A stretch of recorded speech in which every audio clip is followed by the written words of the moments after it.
the Serious TV Drama Podcast.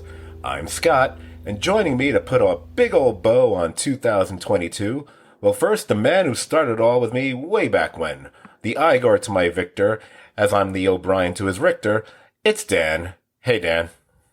Hey, hi, how you doing? And I'm just so you know, I'm only wearing a big old bow right now, nothing else. New podcasting, and it's a video call, so Well, hopefully we're not recording this for YouTube. Just so the ladies and certain gents out there know, it apparently looks like a very big bow, so I don't know if there's overcompensating or not there, but well done there, Dan. And a very pasty white, very, very white body. Maybe you should be the O'Brien and I'm the Richter, considering our physical types now. Actually, that'd make a lot more sense the more I think about it. Anyway, we have someone else here, finding her way back to our lowly little podcast, from whence this Picasso of puss painting sprang. We have Jamie. Hey, Jamie. Hey guys, it's that time of year again when I realize I watch too much TV. Oh, do you look back and go like, my life, what have I done? I have zero complaints. Nah. Time well spent. We would also normally have been joined by Brian, but unfortunately Brian has going through some stuff. And in order to make up for it, he has started an OnlyFans account. Last we checked. It's weird though, Dan, because his OnlyFans account, he's basically sitting by a fire, strumming a guitar, singing songs about some sort of medieval nonsense. And also his top subscriber is Theon Greyjoy, who pays $100 a month to watch him. So. Oh, you got to do what you got to do, Anyway, so although Brian is not here physically, because like I said, he's showing it off there on the OnlyFans, he will be here in spirit, and we will at least include his top 10. And yes, that takes me to what this podcast is all about. We are here to go over our picks for the best of 2022. Now, this was a tumultuous year for some of us here. Brian, who's not here, and not a pleasant one either for some of us.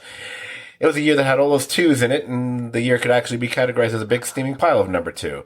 But if this year had any saving graces, as Jamie just hinted at, it was the offerings we got from the world of television. From broadcast to cable to streaming, there were dozens of good to great series to watch this year. And also, everybody out there, I say it every year, no matter how many shows we might mention and cite here, there's always going to be some that are going to say, hey, where's so-and-so? There's always going to be that show you're thinking of that either just didn't make the cut for one or more of our lists, or even more likely, for one, two, or all three of us, we simply didn't get around to seeing it because there's too much stuff to watch. So, before we get into our respective countdowns and beyond, I wanted to toss a question to each one of you. So first, I'm going to start with firing a straight down the middle fastball to Dan, squatting behind the plate over there. Now, Dan, I know in the recent years you haven't watched nearly as many new or current shows. I think last year you popped in mid-podcast and you did a top 10, with respect to our top 20s.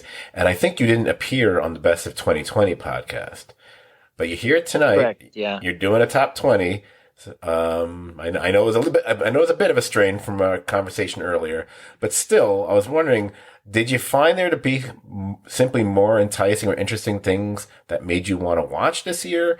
Or did you simply just have more time and you didn't feel like rewatching some of your older favorites as you often do? Or is it a little bit of a mix of the two?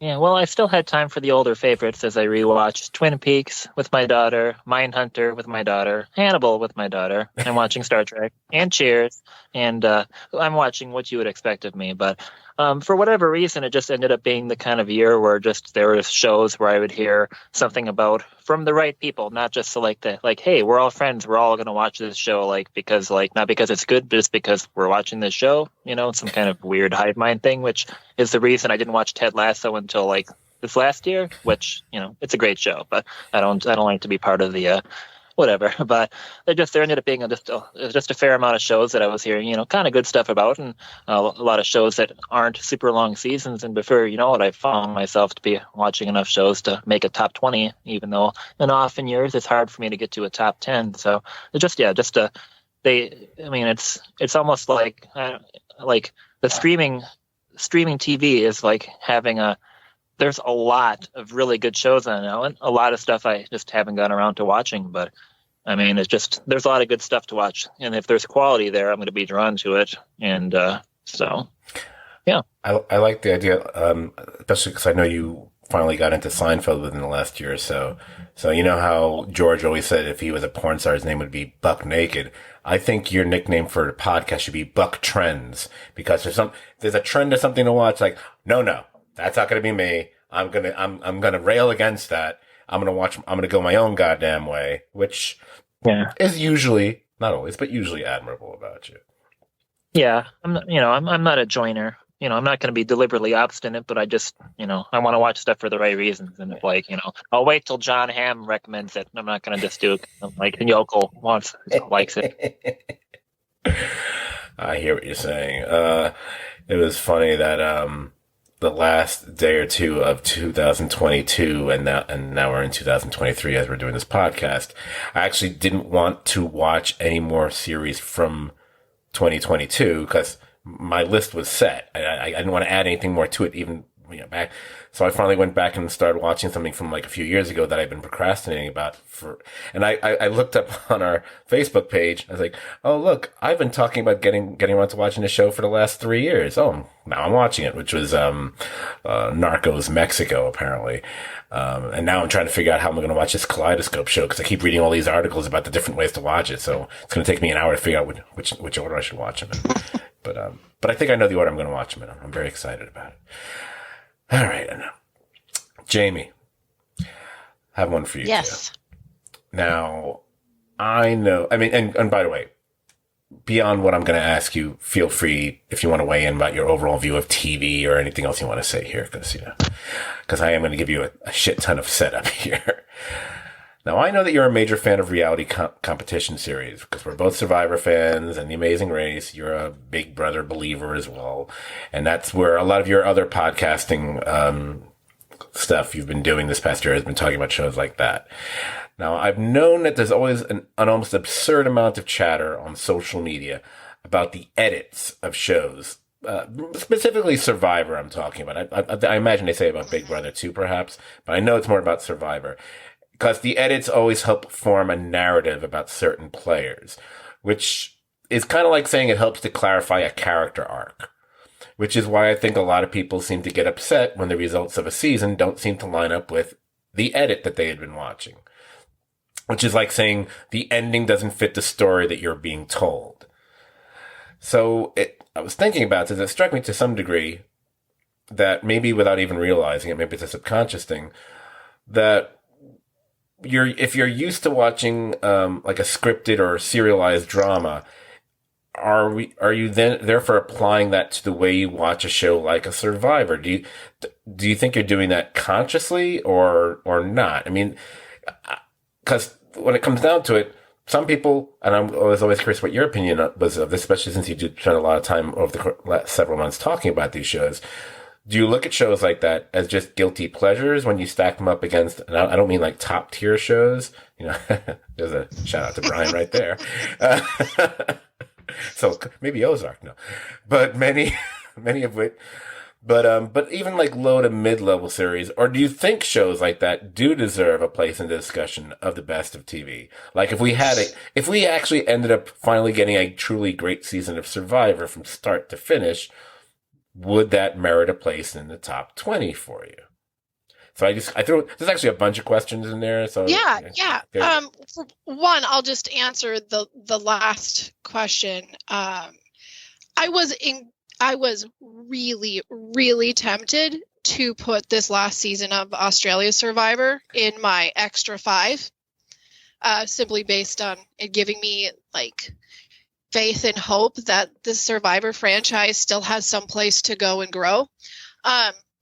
But when you're comparing the edits to scripted television and reality television, I would say that if you looked at the late 90s, first half of the 20s, the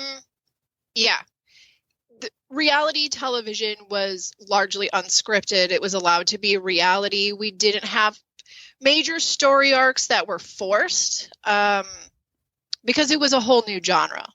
It was its own new thing. It was a phenomenon. It took off from things like Survivor and Real World and everything in between.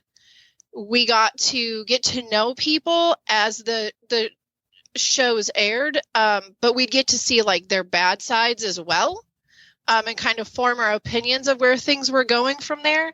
But then somewhere in probably the last 5 to 10 years, these reality shows kind of became more and more heavy-handed with scripts and edits and forcing a storyline and forcing a narrative. And I think sometimes it's just based off of, maybe it's based off of, okay, this player won, something that's done and we know what the winner is before it airs. So how much time do we give them in front of the camera to make their win make sense? And sometimes I think there's certain storylines that kind of get pushed just based off of people that the producers like. I would be really hard pressed to believe that we haven't seen a few people like that in Survivor and Big Brother, that somebody in production knows them, likes the confessionals they give, whatever the case may be. And so they're going to get more screen time, and therefore the story arc's going to be a little bit bigger, a little bit in your face. And then we have the debate of, is this person getting a winner's edit? Is this going to be the winner? Are we going to base who we think the winner is going to be off of the edit that is given? Somewhere in the last few years, that's changed. And it's like they almost intentionally throw you in the opposite direction. Some shows do you think they're doing stay that? pretty true. Sorry, do you think they're doing that because that's what people want now? Like, people are just getting dumber and they're just like, they need that kind of like manufactured drama. So like they're just, you think they're playing to the audience, or do you think they've kind of created that cycle in themselves and now people are trying to feed on it? I think they've put themselves into a cycle they can't easily step out of.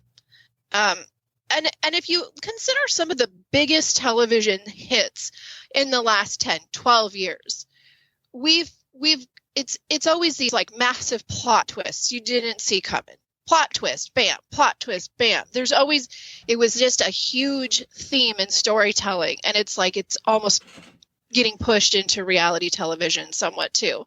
And maybe the cycle will die out. Maybe it'll become a little bit more of a organic, true to nature narrative.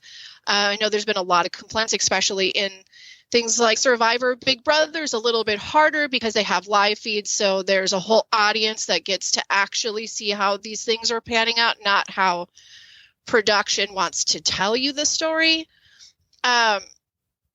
Maybe it'll start to shift. I feel like I have felt in the last season or so in some of these shows a little shift happening. So maybe we'll kind of get a little bit closer and have some sort of mix between what's really organic and what the producers want you to see. At the end of all of it, storytelling is always the basis of shows. Whether you're watching a documentary or a movie or a television series or a newscast, it's always storytelling. There's no way to avoid trying to create a story at this point in reality television. People crave it. They like to have a line to follow. But fingers crossed, they can kind of dip back just a little bit and a little more reality come forward, hopefully. Do you think it's the genre is worser for it? Like, now that they need to like have like 2 crab boats and Deadliest Catch have some kind of red wedding, like ramming each other thing or something? Do you think that's just not a good trend? Yeah, I don't like it. I think it's disingenuous. But at the end of the day, I understand that it exists for a reason, and somebody's pockets have got to be filled. And so they're going to be trying new things out, especially in something that's been around for, what are we on? Like 44 seasons. The next season's what? The 44th season of Survivor. They got to try new things. It's just, you have to keep it going. So I have a little room of acceptance for what they're trying to do. But hopefully there's a place for it. And, that place is Australia. Okay. All right. Okay. So, before we get into things, I feel I need to address a small matter that no one remembers but me, but I'm Mr. Honest, so I have to bring it up. So last time we did this a year ago, I guess it was mid-January of 2021, I said then that I did not like the idea of including a series on my list that hadn't finished its season as of yet. The example was, what if the last episode's horrible and then just spoils the entire thing for me? Like, the first season of the OA, for example. And at the time I said I felt that the show had aired episodes in 2022, I could simply hold off and put them on the list for the best of 2022. By the way, and if either of you did that, that's absolutely fine. There's nothing wrong with that. I just made a decision that for me, it didn't feel right to do it. Also, the fact that every list you look at, and lately no one else does that, but that's not why I wouldn't do it. I felt like, you know what? I should have just bitten the bullet and put it on the list in the first place last year. And I'm talking about two series specifically because they had one thing in common. They both aired their final 3 episodes in January of 2022. That was Station 11 and Yellow Jackets. They both, Yes. got stretched into 2022. I do not feel right putting them on this list.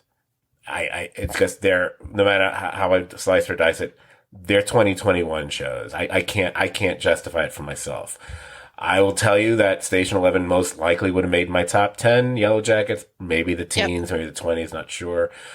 So they would be what I would call my quote-unquote honorable mentions. They should have made the list for last year's shows.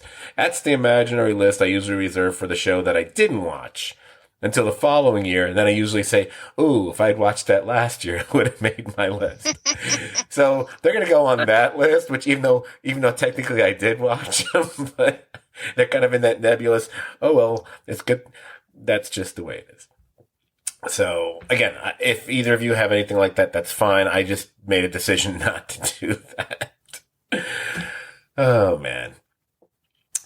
So, obviously we are all supposed to be hitting you here with our top 20s, which we will be doing shortly in a round robin number by number style. But just to let everybody know, it turns out, a jerk like me, I couldn't stop at 20 and I felt once I hit like the 40s, I just kept compiling until I covered pretty much every show I watched but I wanted to end on a nice roundish number. So I came up with a top 75. No, I'm not about to read you or tell you my top 75. What I will be doing is releasing a separate bonus podcast where I will be running down numbers 75 through 26. Which, I guess when you add in all the music and everything, it will come to about 32 and a half minutes, which that's about the shortest STVD podcast ever. So I have no problem with that. I did that podcast just so if I just post it as a list, there's going to be people who are going to be wondering why I put this there and this, that. So I said, okay, let me quickly do an explanation of it. And most shows get like a 30 to 45 second explanation why they didn't make my top 20 or and so on and so forth. You do get a lot of negativity and snark on that podcast. So that should fulfill anyone's yearnings for me being nasty about a lot of things or just kind of tepid about things. Whether it be shows I think maybe a little bit overrated or shows that weren't as good as they were before or shows that are really just dressed up nighttime soap operas from the 80s, except they have like dragons and stuff. Oh, don't know what show that could be. Anyway. Was that number 69 on your list, Scott? No, Brian's OnlyFans account actually made number 69 on my list. Anyway, I'm sure I'll piss off more than a few people, especially certain major geeky fandoms. But be on the lookout for that extra pod. It's going to be floating out there like a freshly chopped off vestigial tail wagging away on its lonesome. So let's get to it. But first, Jamie. Now, I already know in advance that you and I both had, well, obviously I had 55 misses, but coming down to 5, but when you get to just outside the top 20, those are more the real near misses. The ones that are, ooh, could I flip these around? So I think you're going to call they're going to be your 5 or so. They're going to be your honorable mentions. Me, they're going to be 25 through 21, essentially. So what shows for you came so close, but just missed this past year? And okay, I'm going to give you that list, but I just want to say beforehand, I normally would be against adding an extra 5, as we've discussed. Your top is your top, and that's the list. Mm-hmm. But 3 of these 5 are some of my favorite shows. But there was so much good stuff this year. I just couldn't bring myself to fit those in. I just don't think that they met the criteria next to some of these other shows. So my 5 are 25, Under the Banner of Heaven, 24, Kindred, 23, Umbrella Academy, 22, Russian Doll, and 21, The Boys. Interesting. A couple of those are going to show up later in the podcast on my list, and a couple of those I knew they would. And a couple of those finished very far down. Or no, let me rephrase. I like Russian Doll, and I like In the Banner of Heaven, and they are in. I think Russian Doll finished like number 50 on my list or something like that. I had a lot of disappointment with that season actually, but I still liked it overall. But I think I tilted a little bit more negative than positive on it. But it's in the top 75. But again, so is Walking Dead final season, so that doesn't mean anything. You just gotta throw them a bone, man. They finally finished. It's worth being placed just by for the way, that. Walking Dead final season, number 74, I believe, if I'm not mistaken. Not number 75 of the show we used to podcast about. But I won't. Don't ask because I don't want to give it away. I want people to listen to the podcast. But I finally had to come out and just rip it apart. Finally, after all these years. My 5 that didn't make it. My number 25 would be Murderville on Netflix. It's just fun. It's just a show that made me laugh, and I love Will Arnett. Number 24, I'm going to say the current season 4 of Doom Patrol. Last year it was number 14. I just don't have enough episodes to justify putting it higher on the list. See, that's the problem I have with this whole idea. Number 23 is We Own the City, the HBO series from the guys who did The Wire. Really loved it. Number 22, the show I credit Jamie with getting me to finally watch it. The Righteous Gemstones, season 2, showed up at number 22. And number 21, the just miss one for me, was season 3 of Harley Quinn, which included one of, if we were still doing the top 10 episodes of the year, there's an episode of Harley Quinn from season 3 that would probably make that list this year. But we're not doing that list, so we're not doing it. Anyway. Yeah. Daniel. Yeah. Well, unfortunately, I don't have a 25 through 21. I did watch a lot of TV last year, not just old stuff like Cheers and the 9 seasons of It's Always Sunny in Philadelphia I watched in the last month and a half. But I've been watching some recent stuff like Ted Lasso and Yellowstone, and there are shows that are going to miss the list just because I didn't watch the entire seasons, like The Boys and Reservation Dogs. Probably would have made my top 20, but I just didn't get around to it, to finishing them off in time, because I'm watching It's Always Sunny in Philadelphia and season 1 of Star Trek, the original series. So, but just how it goes. But so unfortunately, I have to have a couple. The bottom 2 shows, my top 20, are shows that I was a big fan of, but I completed them. It's just what I have to do. So the number 20 on my list is Kenobi, the Disney Plus Star Wars series. It was fine. It was okay. It's just Ewan McGregor's a dud. I guess I can't really think of much good to say about this show. I just needed to have 20 shows on the list. So it looked good. There was some stuff that was okay. But when push comes to shove, I wish I would have finished Reservation Dogs instead. I love that I love that show's on your list just so I can self-promote a little bit more. One of the things I rip apart the most, and I'm going to piss off a lot of people on that podcast, is Obi-Wan Kenobi. I back-to-back Star Wars shows. I was like, wow, I don't know which show we needed less. But, again, We'll save it for that other podcast, which I've already recorded, by the way.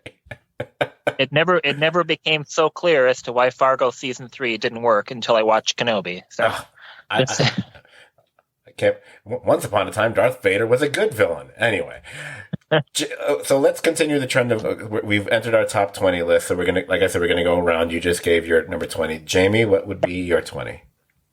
All right, my number 20 is Rings of Power. I am a big J.R.R. Tolkien fan. I had really high hopes for this show. There's some things that I would complain about and do complain about. Some of the timeline stuff and, goofy ass looking Conan O'Brien elves to be some of the issues I have. But outside of that, it is just like visually stunning. And it's scored beautifully. And I really enjoyed the time watching it. So number 20. I never got around to watching Rings of Power. I never got around to it. I posted, it's another one of those shows that I posted threads for on Facebook and never actually watched myself. And then I never heard anything that made me want to check it out. Everyone was kind of like meh on it, it seemed like to me. So I don't know. One of these days. My number 20 will be the final season of The Good Fight. Coincidentally, the previous season of The Good Fight also showed up at number 20 on my list last year. And I swear that's I checked when I realized that after the fact, I went, oh, that's an interesting coincidence. I think the show went out surprisingly strong to the extent where I was wishing we had gotten at least one more season, especially because they had added Andre Braugher to the cast, and he was fantastic on the series. I wish I could have had less seasons where Diane seemed to be addled by some drug or other, which seemed to be a running thing with her character for the last couple of seasons. But the show was kind of audacious. It took chances when it wanted to. I wish they had a bit more court cases the way The Good Wife, its predecessor, did, but it was still, it gave, I'm going to curse now. It gave no fucks. It didn't care if it was going to alienate, maybe half of their audience. They knew who their audience really was, and I respect them for that. And the last thing is, in their final episode, I've hated the opening credit sequence for The Good Fight for all 6 seasons, but they finally justified it by tying it into something that happens in the final episode. And when that happened, I went, okay, Robert Michelle King, you guys are geniuses, because I didn't see that coming. Well done, you bastards. So yeah, Good Fight comes in at number 20 on my list. So we'll roll back to Dan at number 19. All right, my 19th show on the list is another show I just don't really like, and I would convince people to maybe don't bother watching this, but it'd be the second season of Star Trek Picard. It just didn't work. It was a mess. There's some stuff about it I like. I like Santiago Cabrera's character, Rios. He's awesome. It was nice to see John Delancey again doing stuff, but the thing just doesn't hold up at all. There was a few good scenes, but for the most part, they just didn't execute well, so there's going to be one more season of the show. I'm going to watch it. My expectations are extremely low, but hopefully they're low enough where I won't be disappointed. So, Star Trek Picard, season 19. Once again, that's unfortunate. I did not watch the Boys for the whole rest of the season, because after 3 episodes of the Boys would have made my list. It just would have. It was really good. So, sorry. Dan, it should tickle you to know that Picard does show up on the very latter part of my list, and I'll refer to one thing I remember saying about it. The fact that you could take 2 of my favorite things that they have ever done in Star Trek history, which involve doing something with Mirror Universe or doing something with time travel. They do both those things in Picard, and I still really didn't like this season. Tells me there's something wrong with this season.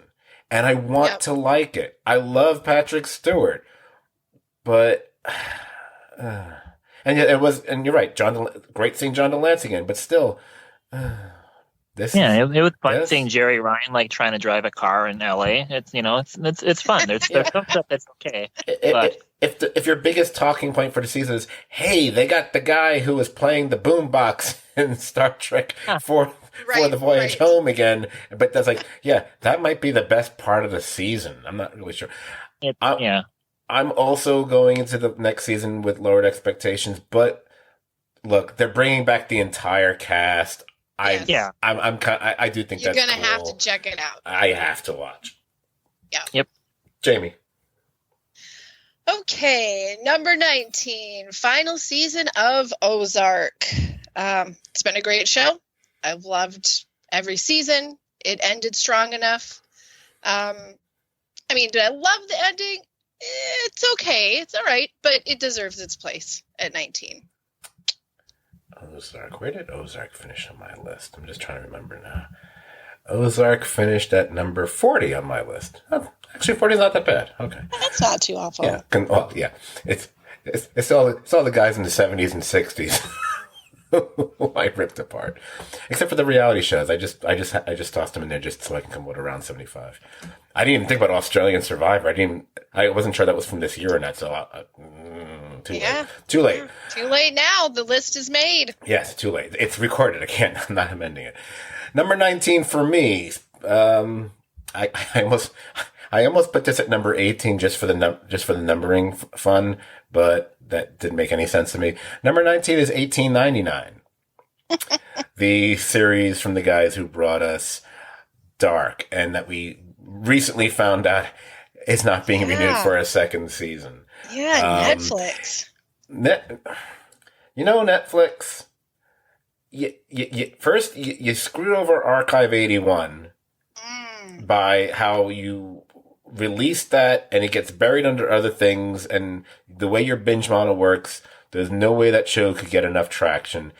And you kind of sort of did that with 1899 as well. Yeah. Because you do that, and then within just days later, Wednesday is released, and that just kind of swallows up everything else. And it just basically, and love Wednesday. I mean, I'll be talking about it soon.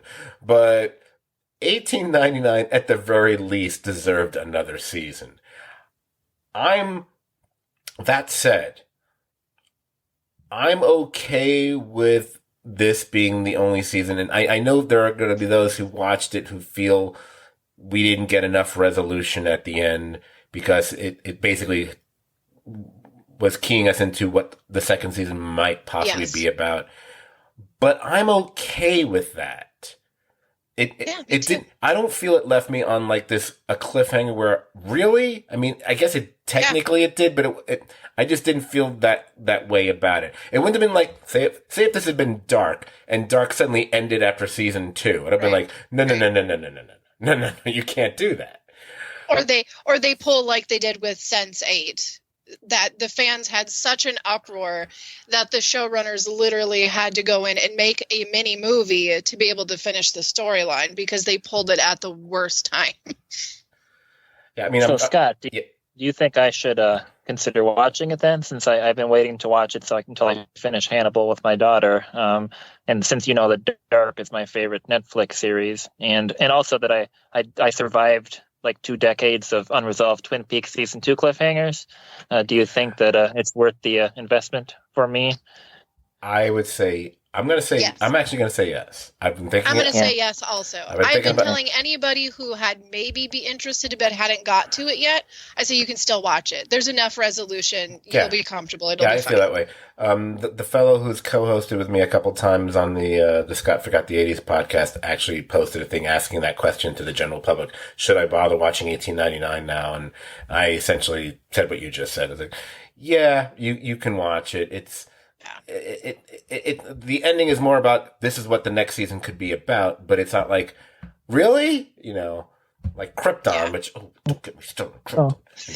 At the very least, I respect the filmmakers or TV makers of the show enough where I should probably see what they did anyway, even if all the answers don't get tied up. Because I mean, I really, their work in Dark is pretty, top tier. Absolutely. I would just like to throw in there, if I can, to anybody who has watched it, but has not watched the making of it, take the time and watch it. Oh, yeah, it is incredibly amazing. The technology that was used to film this blew my mind. And I'm one of those that always watch the making of everything. I was there was some stuff I had never seen before. It was really cool. So check that out. My favorite part. I know the people making it have a deal. Sorry, I know the people making it have a deal with Netflix to make some stuff, but I'm wondering if they're going to try to get out of that deal since Netflix pulled the plug right away, and maybe they'll go to somebody who will just let them do something. Somebody who just doesn't mind throwing money around. Not HBO Max anymore, clearly, but maybe Amazon or Hulu or Disney or Apple throw some money at them. So. I haven't watched it yet. I can't comment on to its quality or whatever, but I just know those people know how to do some good shit and better than average smart shit. Go ahead, Scott. By the way, one last thing before we move on, I wanted to say the making of, my favorite thing about the making of thing, Jamie, is much like anyone else talking about 1899 who had seen it, I love that the creators themselves more than once accidentally refer to it as dark. And they went, yes. They have to keep catching themselves. Because it's the kind of thing that we would do on a podcast. Okay, the people who actually created and wrote and spent, months and or maybe a year and a half of their lives doing it are making the same mistake that bozos like us would make. Excellent. I don't feel bad. They did it themselves. All right, so I think we can rewind back to 18 and we go back to Dan. All right, the 18th show on my list is Ozark, the final season. One trend that's going to be on a few shows on my list are shows that I like, but they just end up feeling kind of formulaic at a point. They just really aren't standing out compared to their previous work. Ozark was like that. It's just more of the same over and over and over again. And of course, we've discussed pre-podcast and previous podcasts that bullshit with the car crash that didn't mean anything at all. I mean, at least if there's some ambiguity that like maybe they're dead and like the rest of it's like a whatever, at least it'd be lame and be well done, but at least, or it wouldn't be well done. It's been done a zillion times, but at least it'd be something that like, well, it then like it maybe has some, we can explain why that scene exists, but it just, I mean, their car rolled over like 30 times and none of them were injured like at all. It's just pointless and dumb. So, anything with Julia Garner was good. There was a lot of other stuff that was good in the show. I like the scenes where she was like the scenes with her and like the son of the Kansas City like mafia boss, whatever dude. Like I like those really well. But for the most part, a lot of the season was just more of the same, just okay. The lack of Tom Pelphrey from season 3 to season 4 was just, I mean, of course, the character's not going to be there anymore, but the lack of a actor with a really standout performance just exposes the flaws of a show that's just, a Breaking Bad like show, but just following a really repetitive formula. Do this, solve a problem, create 2 more. Solve a problem, create 2 more over and over and over again. But it's a good show. I like it. But I think I mean I know we talked about it on a podcast earlier last year, but I honestly don't even remember what I said about it. I think why it didn't finish in the top 20 for me and my there's it's way up at number 40. It kind of sounds like what you were saying. I don't know how satisfying, I should say, I found the final season. And it's funny how that's a show that's been compared to Breaking Bad a billion times. It's Breaking Bad wannabe, it's Breaking Bad light, it's Breaking Bad whatever. And you have strong actors on that show. Laura Linney is a great actress, and Jason Bateman really can bring the goods too. But the problem was with Breaking Bad, as things accelerated, unless someone really had an issue with the whole Nazi thing, which I could understand, it still felt gripping and real and well played, and the characters were still well written, and the performances were top notch. Ozark, it kind of tended to veer a bit cartoonish for me. I felt, especially Laura Linney's character started bordering on being a caricature by the time we got to the later stages of that season. And then the car crash that meant nothing. I can't even. It still annoys me to this day. All right, Jamie, what's your number 18? I don't want to talk about this anymore. All right, my number 18 is We Need to Talk About Cosby, which was a documentary that was directed by W. Kamau Bell. It's not right to say it is an enjoyable watch, but it is incredibly intriguing. There's interviews from comedians, people that like worked with him, and including those that were victimized. They tell their story. They do a real deep dive on who the man is, what he meant to comedy, and at what cost it came to everybody else that knew him. And then really pushed into light what the truth of this man did to shift a culture's self-identity. It was really heartbreaking. Some parts were really hard to listen to, but it was done in such a manner that like you just you could sit through the whole 4-part all in one sitting. And anybody who has heard of the stories and they know what's going on a little bit, I would definitely say check this out. Go in and check this out and get the perspectives that the documentary gives. It is something. It is something to see.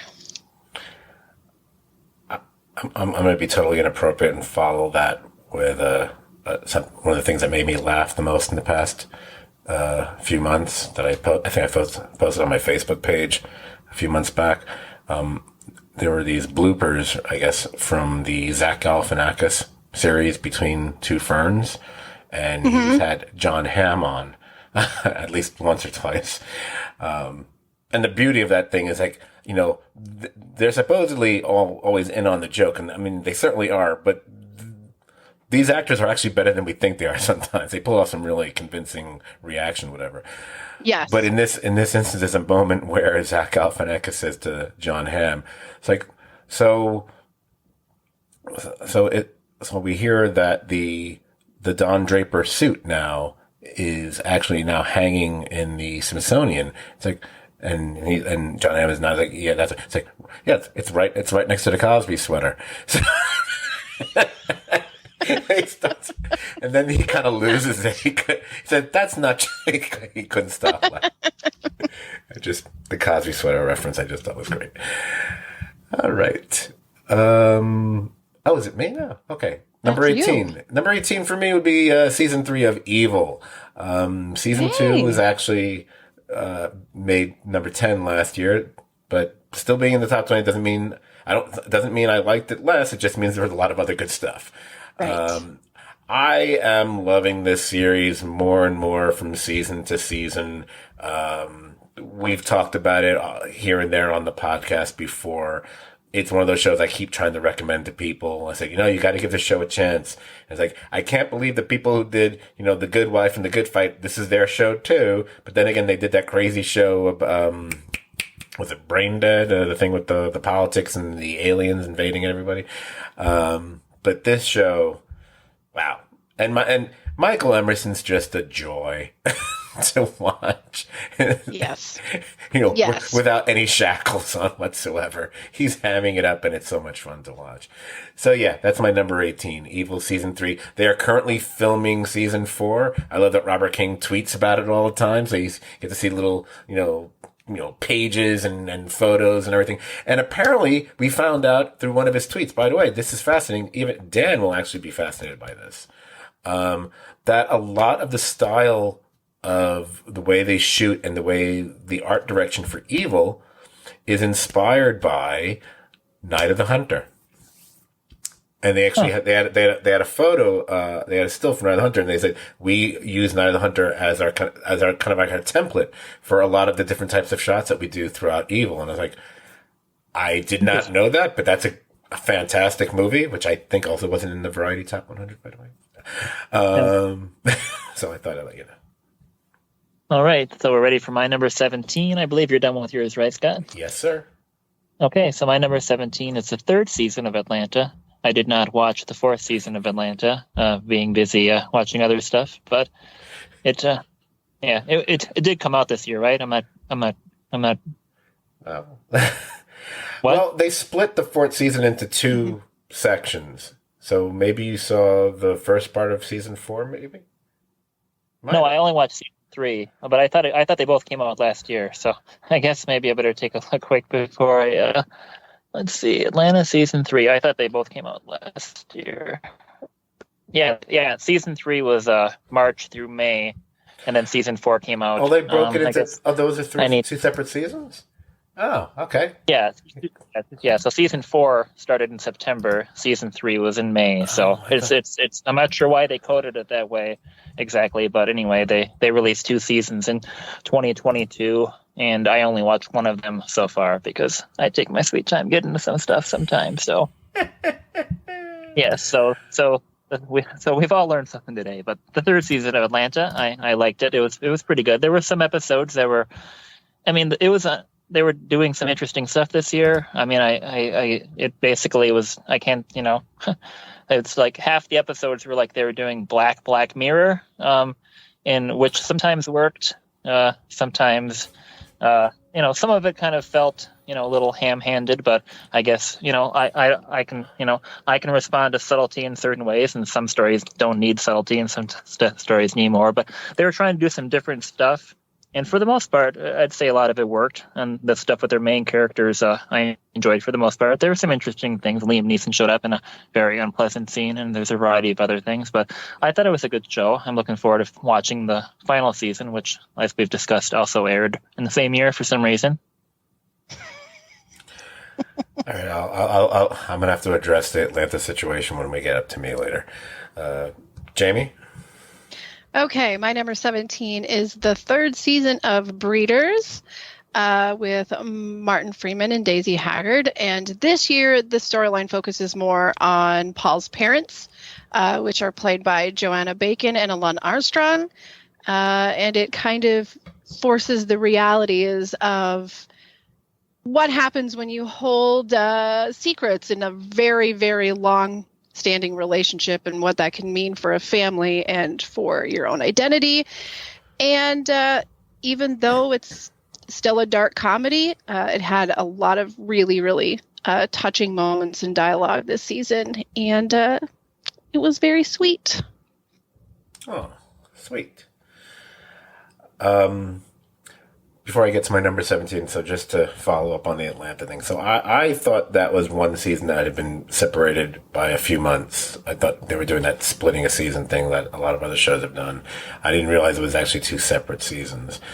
So on my list that's on that other podcast, when I refer to Atlanta, I'm saying season 4, but I meant both. I essentially meant both seasons. Kind of screws up the, who cares? Doesn't matter. So my comments are still true, and they still hold true. I just thought it was part of the same goddamn season. I didn't realize that they actually did 2 seasons in 1 year. There's nothing wrong with that, which I'm going to get to another show that did that later in this podcast. But I just feel I need to let people know, like, okay, I just mean 2 seasons apparently, because it's not a top 76, and now I'm going to get to number 17. My number 17. And I got a feeling 1 or 2 of you might have it higher than me this year. My number 17 is going to be What We Do in the Shadows, season 4. Now, it sounds like that's a tumble because season 3 was number 6 on my list. It's not really, it's whatever. Maybe the reason why it didn't hit my top 10, and let me preface this by saying I love this show. I still love this show. But the only reason it didn't make my top 10 was probably number 1, there was a lack of like that Jackie Daytona style, that one really memorable episode kind of episode.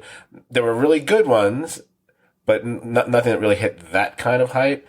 That's number 1. Number 2, this show, which usually doesn't make missteps, made at least 1, maybe 2 this season. 1 was that one episode that dealt with a situation regarding Nandor's wife. I think if they had the choice to redo what they did, they might not have done what they did because it really sent not the best message, I thought. And honestly, although there were laughs to be found, absolutely, I kind of have to confess a season-long Colin Robinson storyline, what they did, I felt knocked the series down just a few little teeny tiny pegs for me. I admired that they did that. It was gutsy. I'm not saying it failed, but it just, I think those little factors combined to push it out of the top 10 for me. Still love the show, love doing the voices, love all the characters so much. What's her name?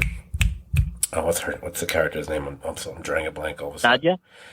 Nadia? For me, I think with that show, every season a different character steals the season for me. And this season, for some reason, it was her for me. Because she was the vampire nightclub thing. It was the blood sprinklers, wasn't it? Could not stop. She was just on fire, funny, start to finish this season. I loved her in this season, though. Back to you, Danny. All right, my number 16 is What We Do in the Shadows. It took a tumble on my list last year, again, for the similar reasons. What you say is pretty spot on, the baby Colin Robinson or young Colin Robinson thing.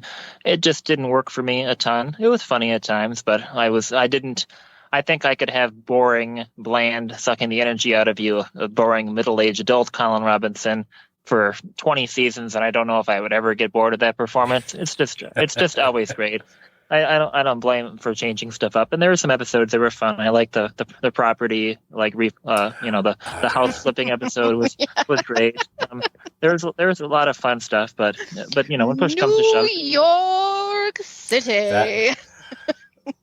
That could have the property that one might have been the closest to what would have been like the standout episode. The fact that they did that one, and also I think you just brought it. The fact that they brought back the Nick Kroll character again and they once again went with the gag where it's a totally new gigantic posse and they have to introduce each one. It just goes. It's like a Mr. Show style joke because the joke it goes on and on and on.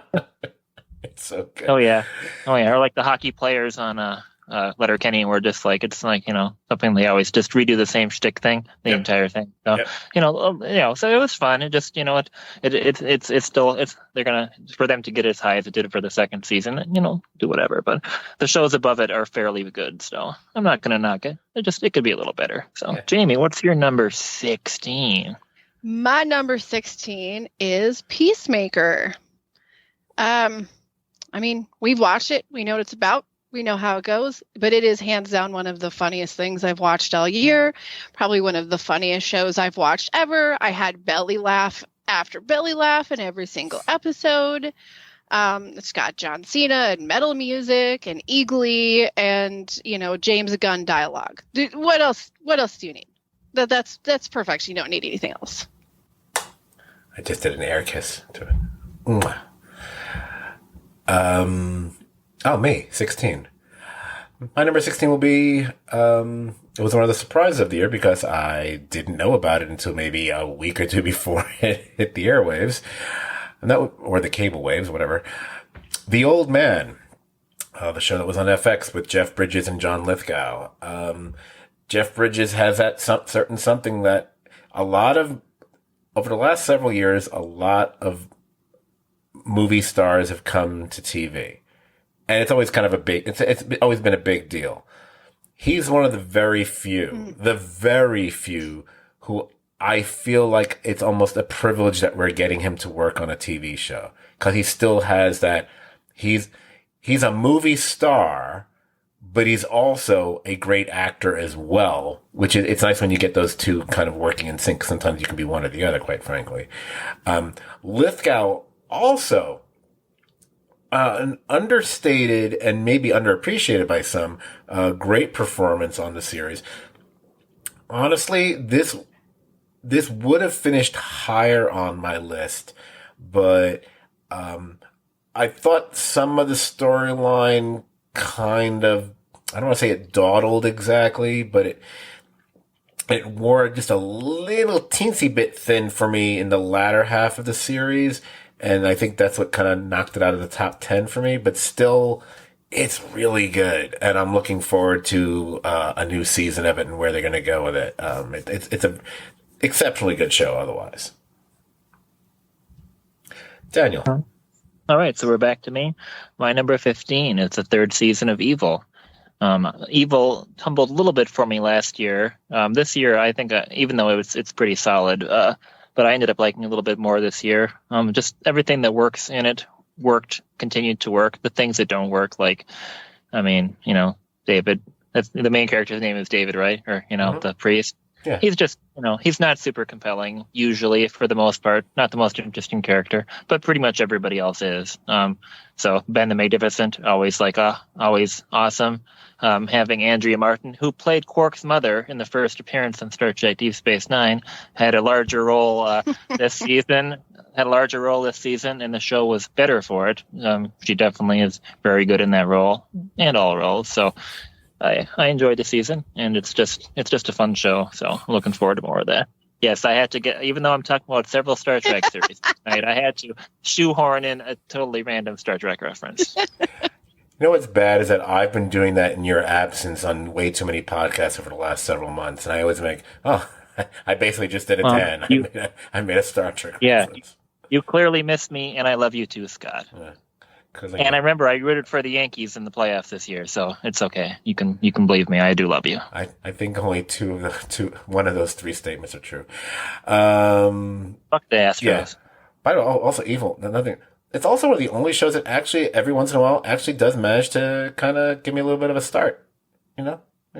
Yeah, that episode on the road, or the one where they were like driving down the road and stuff or whatever, that was fucking creepy. And there was other stuff that was creepy too. Like, it was good stuff. Yeah, I think me and Brian talked about it several months ago a little bit.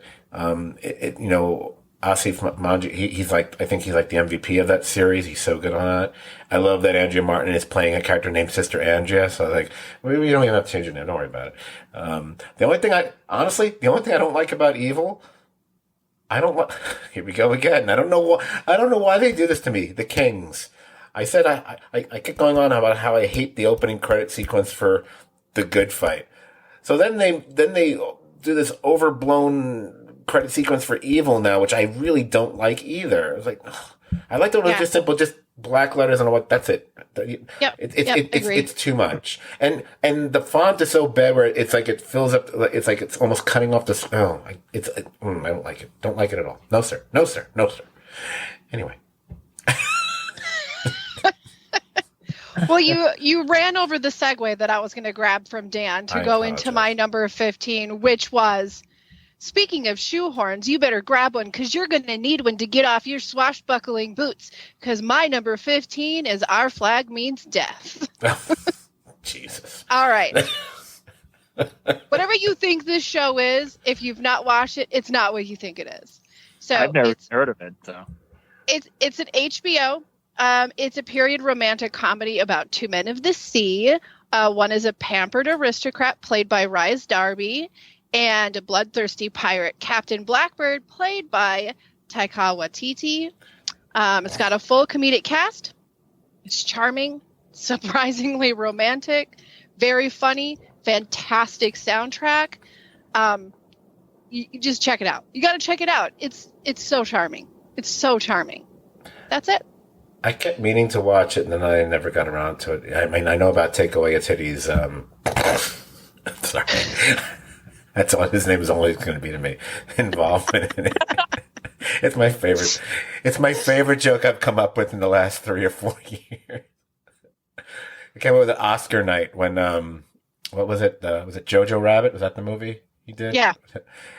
And that was the first time I became aware. For some reason, the first time I really thought about his name, and I looked at it, I was like, his name is basically Take Away a Titty.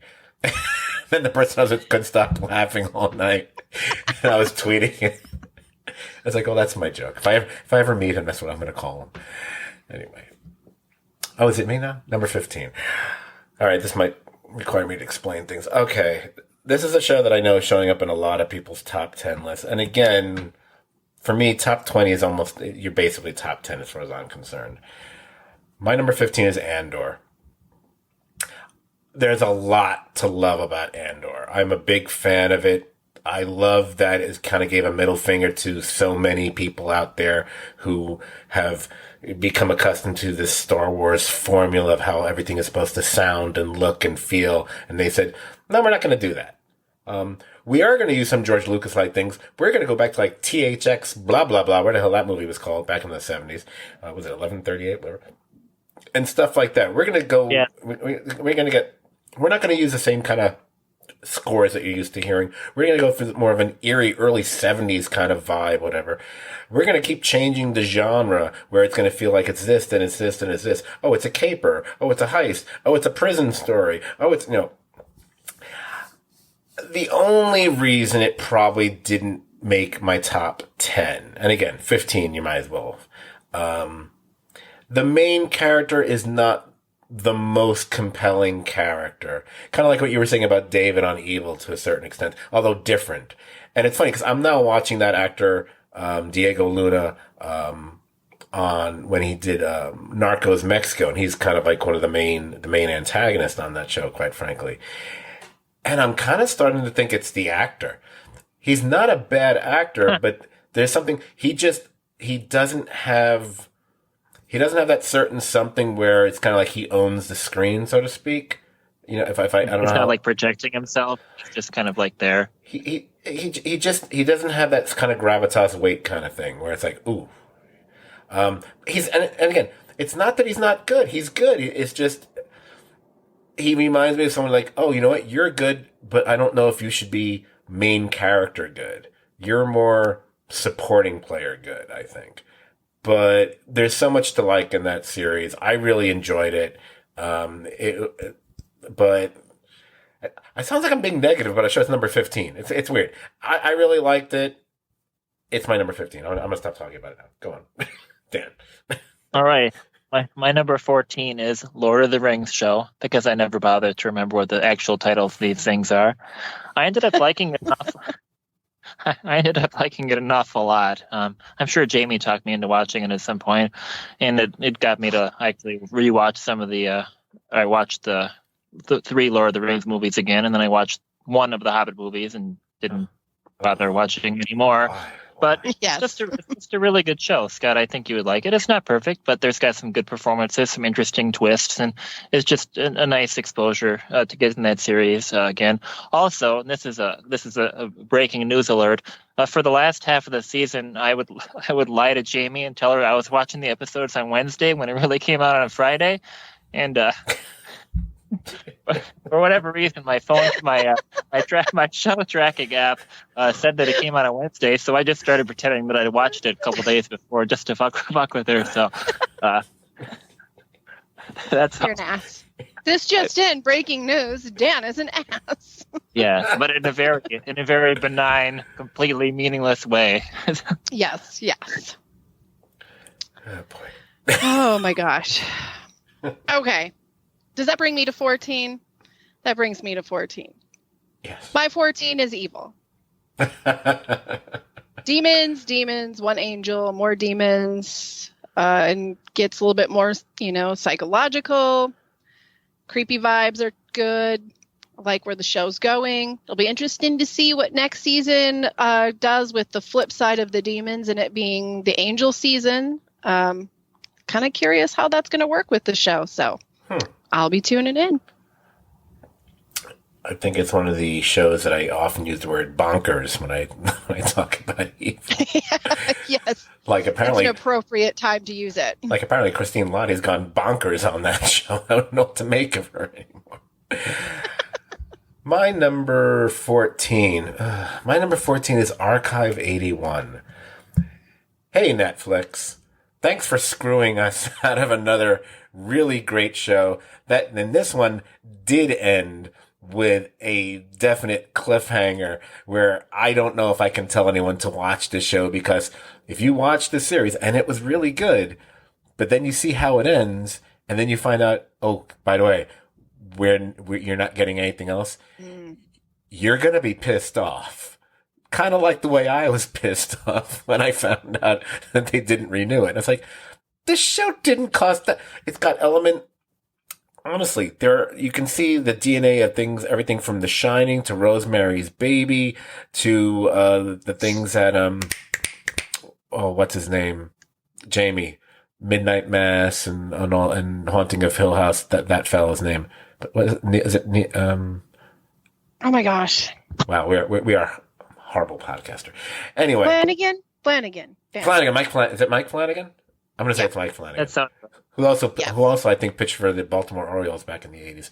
But anyways, maybe it's the same guy. But I had that kind of feel to it. I'm not wrong. Mike Flanagan did pitch for the Baltimore Orioles. What a career twist. Wow. It's like $1 Million Baby, except he's not in a coma. Anyway, wait, what? Anyway, someone's going to like that joke. Someone. Just no one here. I would love you all to watch. What? No. Mike Flanagan's career ERA was 3.90. Just so you guys know, I looked it up. So continue. That is not bad. That's not bad. I'm sure he made. I'm sure he made a few bucks. Again, it's hard for me to recommend the show to everybody because they did that. But it's not that it ended badly. It ended pretty great. It's just you're not going to get another season. So if you're okay with that going into it, then by all means watch it. It's really, I just really enjoyed it so much. I'm just thinking about it now pisses me off that I'm not going to get another season of it. And that doesn't happen to me too often, but I'll tell you this. I'm more annoyed that I'm not getting another season of Archive 81 than another season of 1899. But then again, it makes sense because 1899 finished number 19 and it's finished number 14. So there. Dan, please take the right. All right, take the wheel. My 13th favorite show of 2022 is the Star Trek series Lower Decks. Scott, I know you haven't been a fan of it. I can't remember how much of it you watched, but if you, as somebody who I've seen recently enjoy Star Trek, The Next Generation, Deep Space Nine, I don't remember if you watched any Voyager or not. It's definitely a show that kind of takes place in that. It feels like those shows. It really digs into the minutia of those shows. It has all sorts of inside jokes, really, really thorough inside jokes. Some of the characters can be a little annoying at times, and it takes a little while to adjust to it, but it ends up being a really good show. And just some good, thoughtful, emotionally affecting episodes. There's an even episode where they go back to Deep Space Nine, several years after the show ended, with actors from the show playing their roles. And it just, and it's just, they do some fun stuff, and some of the jokes are actually quite funny. So if you feel like giving another shot, I don't think you'll be disappointed. Just some of the characters will always drive you crazy, but hey, one of them is played by Jack Quaid, so it's okay. We like Jack Quaid. I should have finished The Boys. I'm sorry. So, number 13, Lower Decks. Right, Jamie. To quote Star Trek, Dan, I shall consider it. All right, Jamie. Yes. And they're not long episodes, so Jamie. Okay. All right. Speaking of Taika Waititi, What We Do in the Shadows is my number 13. Now, here's where I'm going to throw in the juxtaposition, because where you guys had a few complaints of this season, well, I wouldn't say complaints, but we had complaints of the season, I'm going to say was one of the strengths of the season.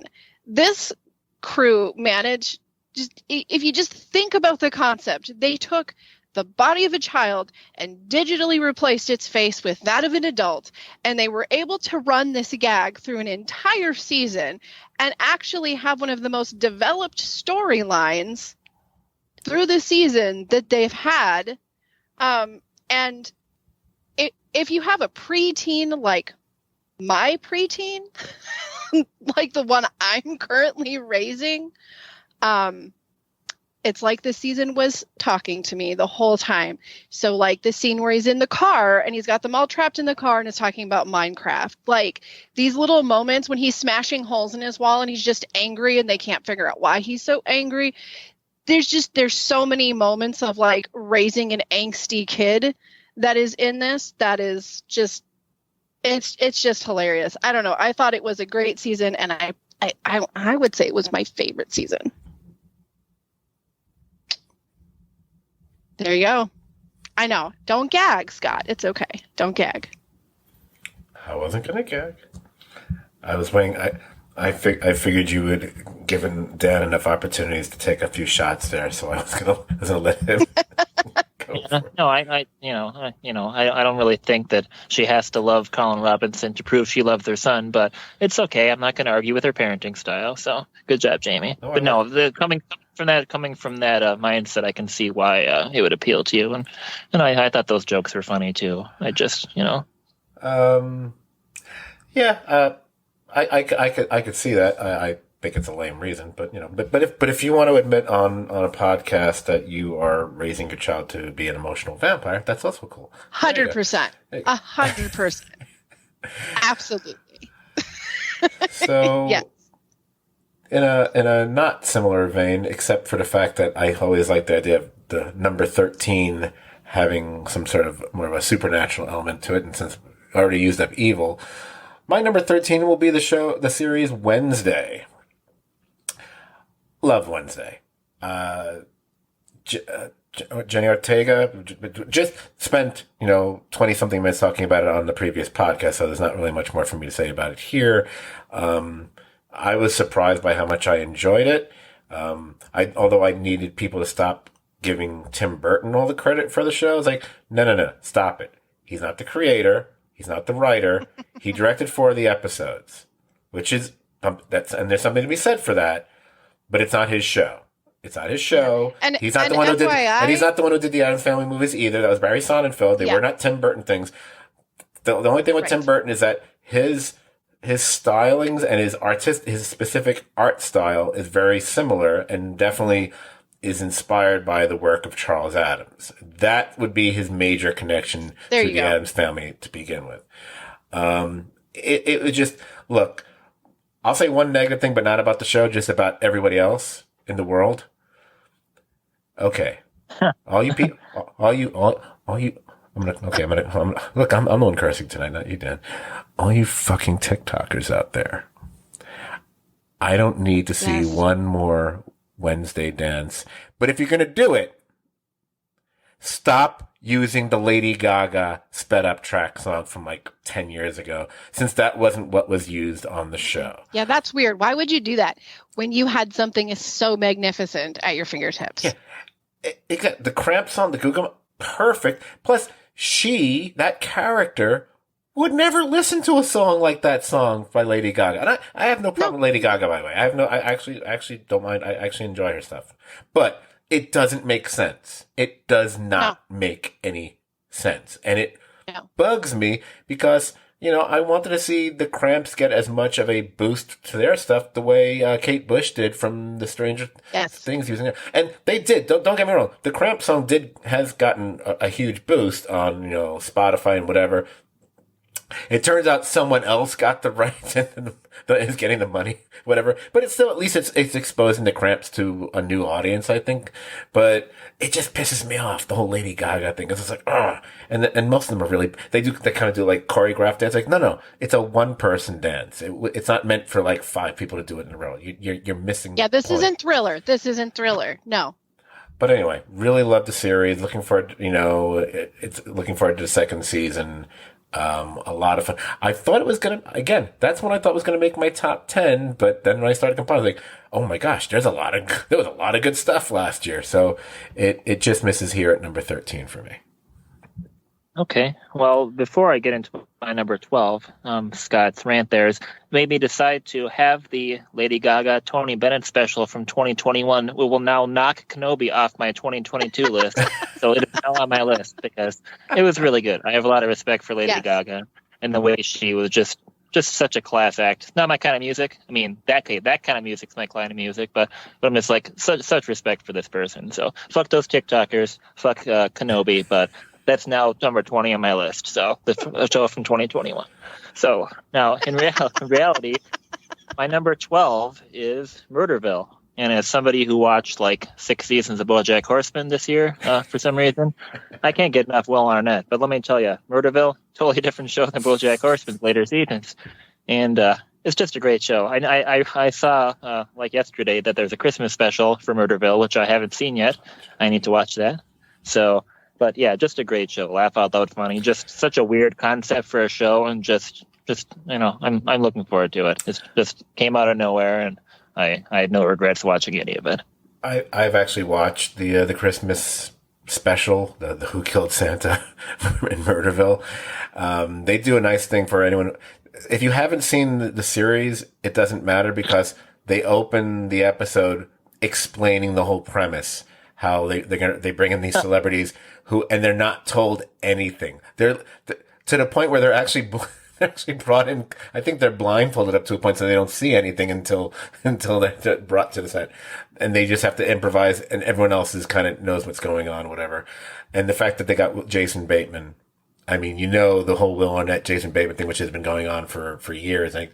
Everything from their podcast to their talk show appearances to Arrested Development and how they go at each other. And Jason Bateman cannot keep a straight face. And Maya Rudolph, the two of them, actually, and someone else who shows up who's a surprise who I won't say who it is, but it was unexpected. No one can keep a straight face, and it's silly fun.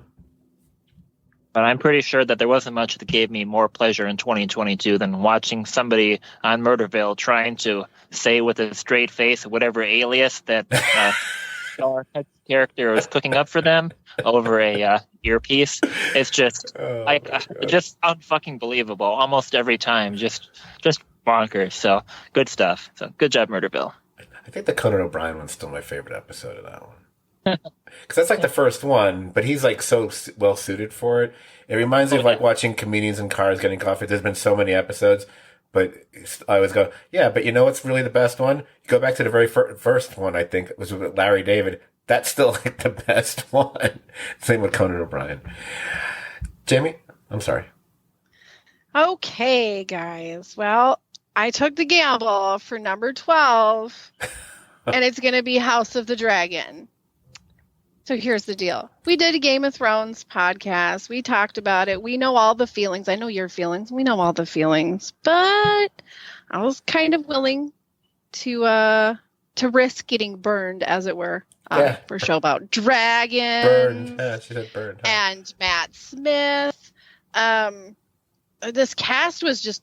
The cast was great. It was fun. It was entertaining. But more than anything...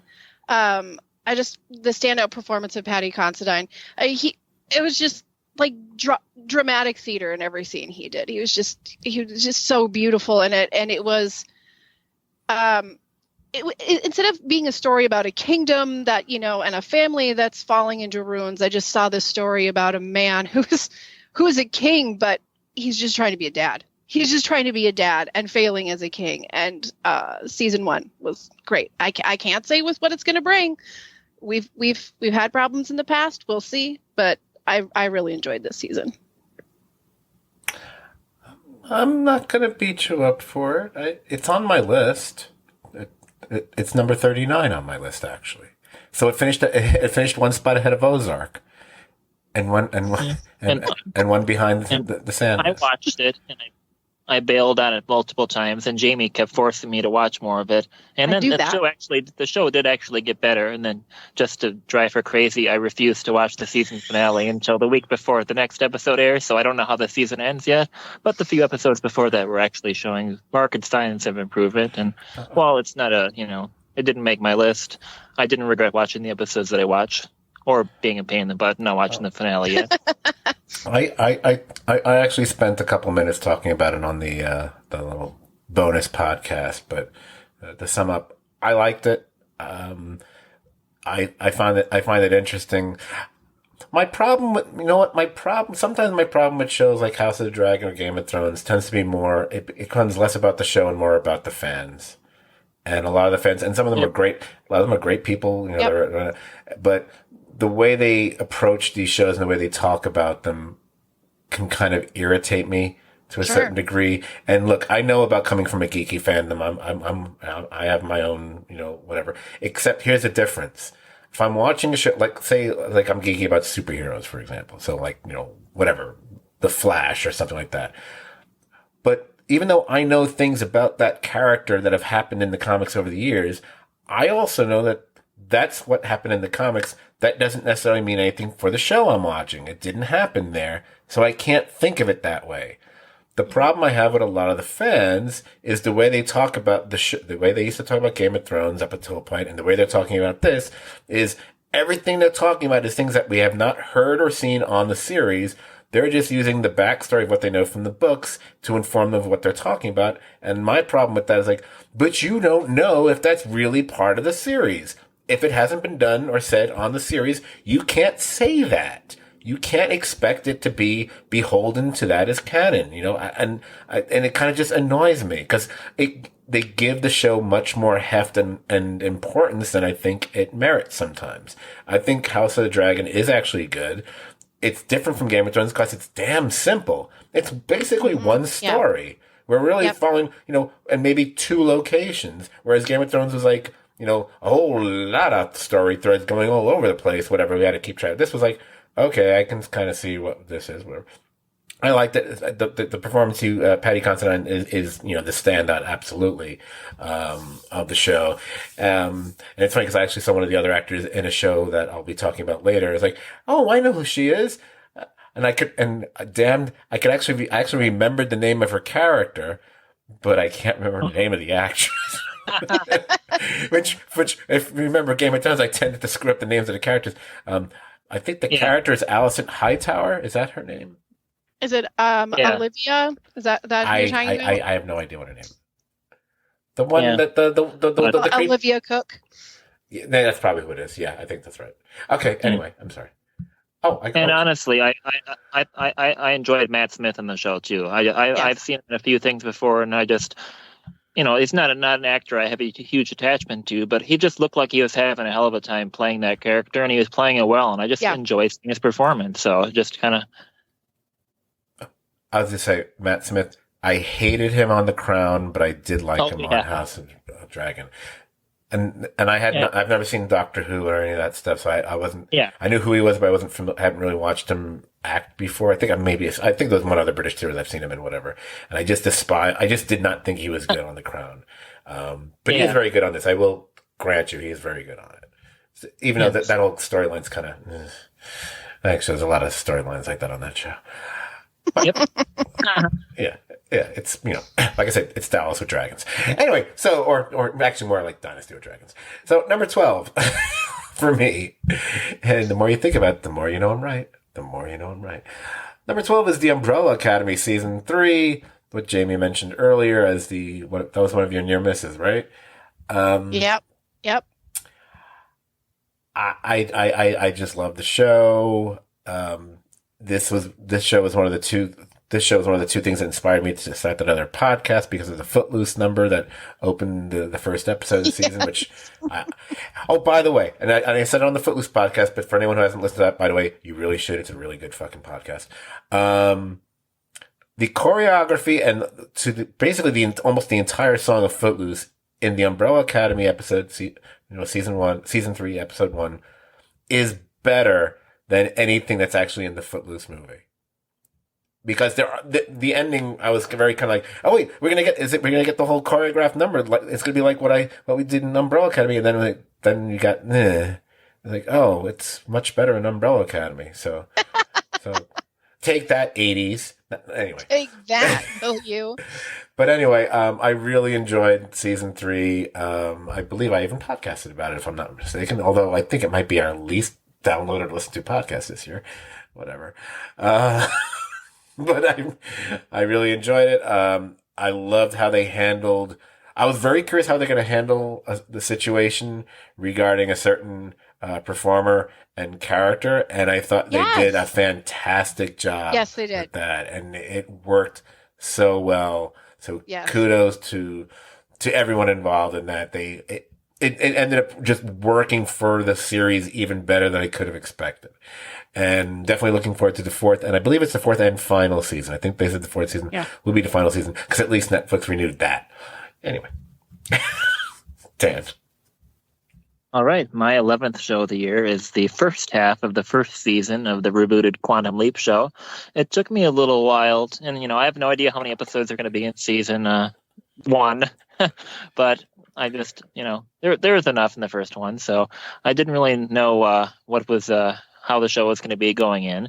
My primary enjoyment was just kind of hassling Scott about it by constantly referring to it without even really paying any attention to it beforehand, just because, I'm a pain in the ass.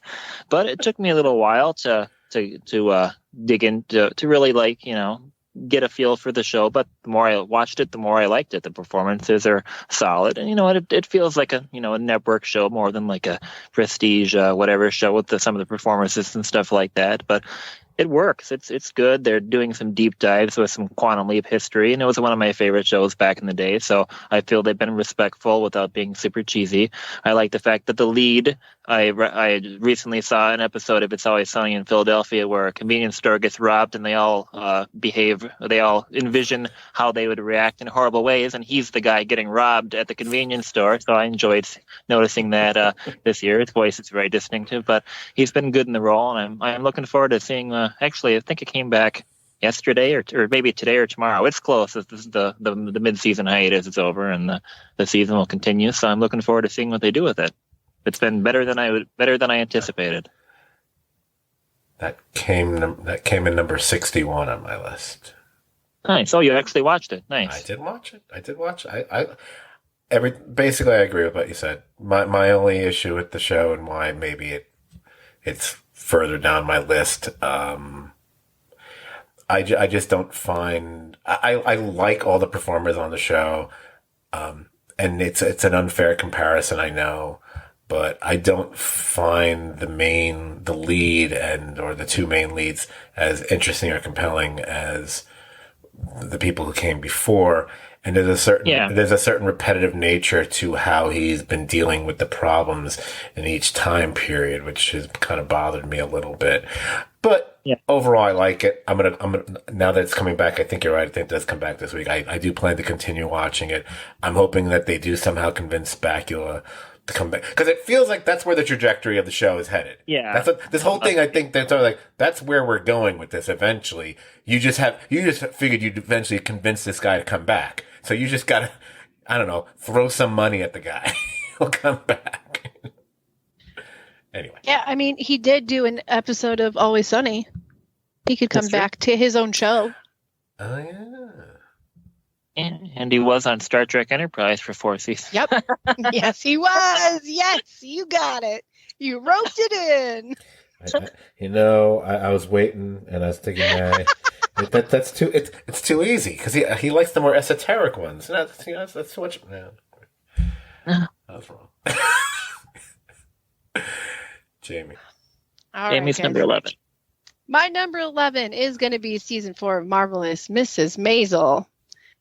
This season was really fun. It got back to its roots. It's not like season 3 where you get stuck with these endless musical numbers. And then we really dig into the story arc of Lenny Bruce. You were talking, Scott, about if we were to do like the top 10 episodes this year. I feel like How Do You Get to Carnegie Hall would be one of those episodes. It's just exceptionally moving. It's heartbreaking, especially if you know where his story is heading. But the sets are beautiful, as usual. The wardrobes are beautiful, and it's got all of the good jokes. That finished number 52 on my list. I agree with. I basically agree. I mean, obviously, I'm not as effusive about it as you are, but I essentially agree with you about it. I did like it better than season 3, which I had some issues with. The Lenny Bruce stuff is by far the most interesting stuff on the show for me. Especially if you know basic history. The fact that the show, for me, the time period, it's New York, they're Jews. I should love this show. This show should be in my top 5, and it's not, which bothers me. But the entire season basically took place in a burlesque strip house. Yeah, there's a lot of stuff. Even though I kept thinking, wait, they brought in the guy who used to be on Crazy Ex-Girlfriend, and he didn't really do much. And I kept thinking, you're wasting an enormous talent there. But whatever. That wasn't why I knocked it down to 50. 52. I don't even remember where the other season. I don't know what I said about the previous season. Whatever. I just feel whatever. I like the show. I think was that the final season, or are they coming back? I don't know if they're coming back. I don't think they're coming back. I'm not sure. I think they said that might have been it. I don't know. Well, I guess we'll find out. I thought we were getting a 5, but it has been a hot minute since I have looked for any updates. Yeah, I have a weird feeling we're not, but I'm not sure about that. I guess my other problem with the show is just I think after the first season or 2, they kind of didn't know really what to do with her parents. And they came up with something with the mom, which is fine, but I also think Tony Shalhoub's been kind of wasted for the last couple seasons. And to me, that's like a national tragedy if you're wasting Tony Shalhoub. But she's lovely, and I like so much else about it. So it's a good choice. And the Google says that there is going to be a season 5. It just wasn't going to air in 22. Oh, okay. Excellent. All right. Why did I could have sworn I heard. All right. Well, maybe it's because the season itself felt like it was like, wait, that's the entire season? Because wasn't it like a shorter season then? Like 8 episodes? It was shorter. It was only 8 episodes. Yep. Yeah, that was it. It just felt like a short season or something. Okay, so my number 11, again, going to the Jamie's Almost Made It list. And it's the one that I podcasted with Jamie. Wait, that's on it. That didn't hit the ear right. Wow, it would be the show that Dan should have kept on watching. Yeah, I should have. The Boys, season 3. Just missing the top 10. There's so much about the show that really shouldn't work, and we should be burned out on it. Be like, oh, look, they're being so subversive and blah, blah. And yet, you know what? Here's where I think the people who say that are missing the boat. Yes, you can say, yeah, we've been going to this well with a couple of shows like this and Invincible, and this has been kind of been going around for a while, so you can go back to Watchmen and whatever else. Mm-hmm. But what makes this show work so well, and why I think you and I are fans of it, and apparently Dan is also a fan of it as well, is like, I hate to be cliche here, it's the characters, stupid, and they've done, with each successive season, they've done a remarkably good job of building up characters from where they first came. And whether they're heinous characters like Homelander or Jack Quaid's character or pretty much anyone, you can see how the character has evolved. And I've really been enjoying that. I also love that you have these very different personalities. And every once in a while, I like that they kind of they mix things up a little. And they throw people together that you don't see together, that interacting with each other that often. And you're like, oh, those two are kind of interesting talking to each other. I kind of like that interaction, whatever. And then when you add in the whole Soldier Boy storyline, I've read up a lot on the comics by preparing for the podcast, and I was definitely familiar with the writer that comes from his other work. But I knew that Soldier Boy was basically a warped version of Captain America, going into it. And I was like, oh, this is so much fun. It's just pure, bloody, porny fun. Yeah. Yeah. I mean, this season had one of the most creative, kills, I think, that we've seen to date. So there's that too. Yes. As I think we talked about on the podcast many moons ago, the fact that you had watched the first episode before I hadn't gotten to it yet. But I had heard rumors that there was something that would make one a bit squeamish in the early goings of the first episode. Just a bit. So I'm watching that episode, and then all of a sudden, I kind of thought, "Oh no, I think I know what it is." And I stopped it. I stopped it, and I contacted you, and it's like, I might just fast forward a minute or two, because if they're gonna do what I think they're gonna do, I don't really need to see that. I'm okay. And you were insistent. Adamant. I was like, oh no, you're here, buddy. You're already here. You're in the car. We drove all this way. But here's the thing. What's even worse, and correct me if I'm wrong, because I probably said it in the text. I think I thought they were doing one thing, and the thing that they ended up doing was actually much, much worse. When I realized, oh, wait a minute, that's his, oh no. And everything got really small. Yeah. Yeah, so my number 11 is The Boys season 3.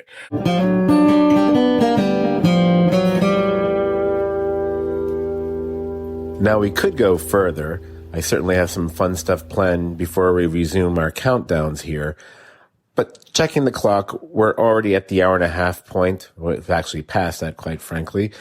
So I made an executive decision here. So I'm going to wrap things up. My advice for the listeners: after you've listened to this podcast, if you go and check your feed, most likely one or two, hopefully, more podcasts will already have been released. You can therefore listen to the next podcast, which is the bonus one. It's about half an hour in length. That's me going over my list from number 75 through number 26. And then look for the podcast that comes after that, which should also be roughly an hour and a half in length. That's where I get into those little fun lists, and then we all resume our countdowns for the rest of the best of 2022. And then towards the end, even though we're very tired at that point, We will also talk a little bit about all the new and upcoming shows, returning shows, of course, as well for 2023. Okay, so if you enjoyed this podcast, guess what? You'll enjoy hanging out on our Facebook page as well. It's the Serious TV Drama Podcast page. Like the page and join the conversation about shows like many of the ones we've already discussed here. You can find us on Twitter at STVD Podcast. That's STVD as in Serious TV Drama. You can find us on Instagram, Serious TV Drama, all as one word. You already know you can find us on most any podcast platform. But better still, you can go to our entire archive of podcasts going all the way back to 2014. So it's like 366, 367, however many we're up to at this point. You go to stvdpodcast.podbean.com for those. Oh, I would also recommend you check out the podcast that I now do with a different co-host every single episode. It's a podcast called Scot Forgot the 80s, where we discuss a different 80s movie for each podcast, all of which share one thing in common. They're a movie that I deliberately went out of my way to avoid watching over the last 40-something years. So thanks for listening, and look for the next podcast where we will pick up the conversation. Where are we going to pick up the conversation? Oh, yes, I think you'll hear me trying to figure out if there's something wrong with my headphones before we get back into the nuts and bolts of the podcast. Until then, have a great night or a great morning or a great afternoon, whenever you choose to listen to us. Bye-bye.